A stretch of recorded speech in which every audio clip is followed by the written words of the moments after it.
Salam. 8-ci sinif biologiya 2-ci hissədən mövzumuz olacaqdır. Öyrəndiklərinizi tətbiq edin. 6.5 mövzusuna aid. Burada soruşulur, uyğunluğu müəyyən edin. Bax, burada təsvirlər verilibdir. Birincidə başlanğıc dövr, ikinci rüşeym dövrü, üçüncü isə döl dövründən təsviri verilibdir. İndi bu müddəaların hansına aiddir, onu biz qeyd edəcəyik. Baxırıq. A-da deyilir, plasenta vasitəsilə maddələr mübadiləsi baş verir. Plasenta bildiyiniz kimi döl dövründədir. Ona görə də A-nı bax, bura qeyd edirik.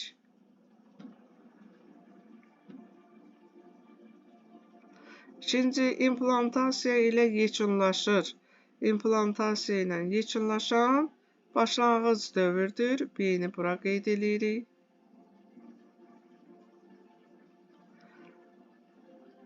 Üçüncü, ziqot bölünərək bir neçə gün ərzində çox hüceyrəli rüşeymə çevrilir. Bu da başlanğıc dövrə aiddir. C-ni də birinciyə qeyd edirik. D-də plasentanın əmələ gəlməsi ilə başa çatır. Bu rüşeym dövrünə aiddir. D-ni ikinciyə qeyd edirik. Y-də soruşulur, Y-də deyilir orqanlara başlanğıc verən xüsusi hüceyrə qatlarını əmələ gətirir. Bu da yenə rüşeym dövrünə aiddir. O üçün də Y-ni bura qeyd edirik ikinciyə. İndi bizdən soruşur, müzakirə edin. Hər bir dövrün davam etmə müddəti nə qədərdir? Bildiyiniz kimi uşaqlıq borusu ilə rüşeym 4-5 gün, deməli 2 gün isə uşaqlıqda sərbəst davam hərəkət edir. Odur ki, birinci üçün müddəti olacaqdır 6-7 gün. 6-7 gün davam etmə müddəti başlanğıc dövrə aiddir. Hər bir dövr üçün deyir, rüşeym dövrü bildiyiniz kimi 2-ci ayın sonuna qədər. 2-ci ayın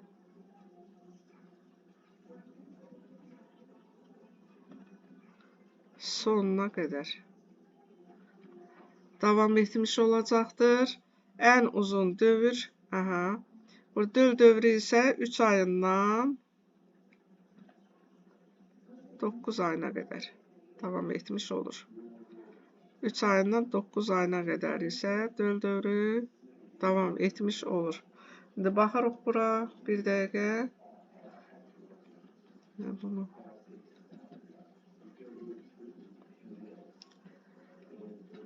Deməli, başlanğıc dövr 6-7 gün, rüşeym dövrü 2-ci ayın sonuna qədər, döl dövrü isə 3 ayından 9 ayına qədər davam etmiş olur.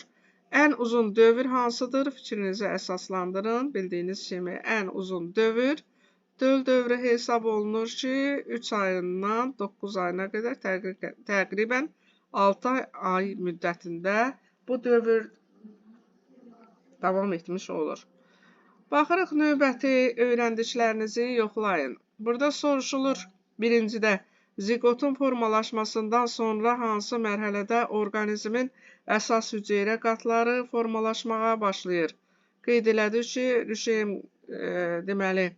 rüşeym qatları ektoderma, endoderma, mezoderma hesab olunur. Bunlar isə rüşeym dövründə formalaşır.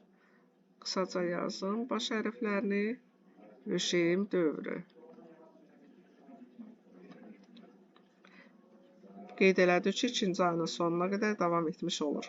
İkinci soruşulur, rüşeym dövründə xovlu qırşanın funksiyası nədir? Bildiyiniz kimi, rüşeym dövründə xovlu qırşa rüşeymi həm oksigenlə, həm də qidalı maddələrlə təmin etmiş, qidalı maddələrlə təmin etmiş olur. Qidalı maddələrlə təmin etmiş olur. Bir dəqiqə mən bunu düzəldim. Qidalı, hərəsinin baş hərfini yazıram. Qidalı maddələrlə. Deməli, rüşeym dövründə xollu qirşanın funksiyası rüşeymi oksigenlə və qidalı maddələrlə təmin etməkdir. Üçüncü soruşulur, implantasiya baş tutmazsa bətin daxili inkişafın hansı mərhələsi yaranmayacaq və bunun nəticələri nə ola bilər? Deməli, implantasiya baş tutmazsa növbəti aybaşı fazası başlamış, sikli başlamış olacaqdır və bətin daxili inkişafın rüşeym mərhələsi olmayacaqdır. Yəni, növbəti aybaşı sikli başlayacaqdır. Dördüncü, soruşulur bizdən ki, eyni yumurta əkizlərinin yaranması zamanı zigot hansı mərhələdə bölünür? Bildiyiniz kimi, uşaqlıq borusunda ki, zigot yaranır. Həmin zigot mitoz yolla hüceyrələri bölünməyə başlayır ki, bu ilkin inkişaf mərhələsi, ilkin dövr hesab olunur ki, zigot 2, 4, 8 və s. hüceyrələrə bölünmüş olur ki, həmin blastomerlər adlanır ki, blastomerlərdən əkizlər yarana bilər. Eyni yumurta əkizləri yarana bilər. Soruşulur 5-cidə hamiləlik zamanı ananın həyat tərzi uşağın bətin daxili inkişafına təsir edirmi?